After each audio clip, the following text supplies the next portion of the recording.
used to be the case in film photography that if you wanted to control the perspective and geometry of your shots, you needed to use an expensive tilt and shift lens. But then when digital came along, it was possible to adjust your image afterwards using the transform tool in Photoshop or similar. But, and it's a big but, that introduces all sorts of interpolation and pixel bending, and that softens and degrades your image. So professional photographers went back to using those expensive tilt and shift lenses. Well, now Samyang have launched the T-S 24mm f3.5mm lens, and that's brought tilt and shift photography to photographers who are perhaps on a tighter budget but still appreciate the best quality for your architectural. So now you see my problem.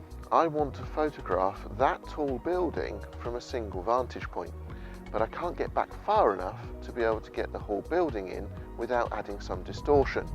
Firstly, if I tilt the camera backwards and look up towards the building, in the picture it'll look like the building's falling backwards out of the scene.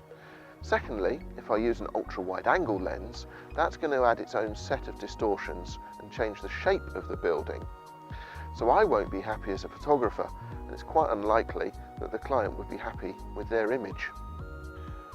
Instead, by using a tilt and shift lens, I can change how the light falls onto the plane of the sensor. It changes the optical axis of the lens, and that changes the geometry or the lines within the shot.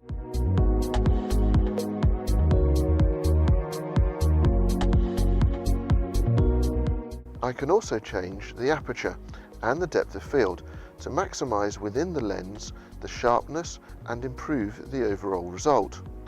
With the benefit of live view, and some cameras even have on-screen displays of grids and lines, I can be confident that I've recorded the scene accurately.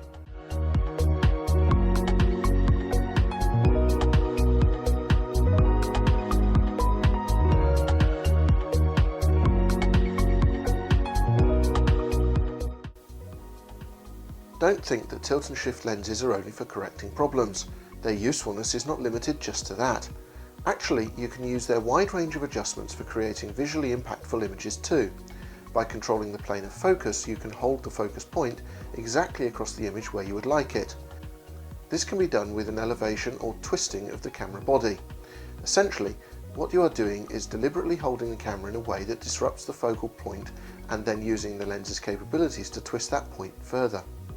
Here I am able to focus on the subject point, twist the camera and fine-tune the lens to bring only the zone of sharpness that I want into fine focus, leaving all else to be blurred. It's a clever way of bringing the viewer's attention to the exact point, or take them on a visual journey through your image.